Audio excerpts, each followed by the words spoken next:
ಒಂದು ವೇಳೆ ನೀವು ನಿಮ್ಮ ಹಣನ ಸೇಫಾಗಿ ಇಟ್ಕೋಬೇಕಂದ್ರೆ ಎಂತ ಮಾಡಬೇಕು? ಸೆಕ್ಯೂರಿಟಿ ಡೆಪಾಸಿಟ್ ಹಣ ಕೊಟ್ಟ ತಕ್ಷಣ ರೆಂಟಲ್ ಅಗ್ರಿಮೆಂಟ್ ಮಾಡಿಸ್ಕೊಳ್ಳಿ. ಒಂದು ವೇಳೆ ನೀವು ಕ್ಯಾಶ್ ಪೇಮೆಂಟ್ ಕೊಟ್ಟಿದ್ರೆ ನೀವು ರೆಸಿಪ್ಟ್ ತಗೊಳ್ಳಿ. ರೆಂಟಲ್ ಅಗ್ರಿಮೆಂಟಲ್ಲಿ ನೀವು ಅವರ UPI ನಂಬರ್ ಅಥವಾ ಬ್ಯಾಂಕ್ ಡೀಟೇಲ್ಸನ್ನು ಮೆನ್ಷನ್ ಮಾಡಿಸಿ.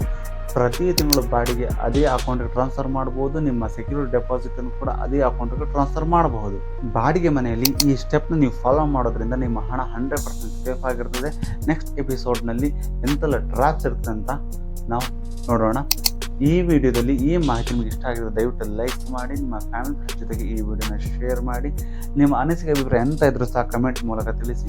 ನಮ್ಮ ಚಾನಲ್ನ ಸಬ್ಸ್ಕ್ರೈಬ್ ಮಾಡಿ, ಫಾಲೋ ಮಾಡಿ, ಮತ್ತು ನಮ್ಮ ಟೆಲಿಗ್ರಾಮ್ ಚಾನಲ್ಗೆ ಮೆಂಬರ್ ಆಗಿದ್ದರಿಂದ ಎಲ್ಲ ಅಪ್ಡೇಟ್ಗಳು ಡೈರೆಕ್ಟಾಗಿ ನಿಮ್ಮ ಮೊಬೈಲ್ಗೆ ಸಿಗ್ತದೆ.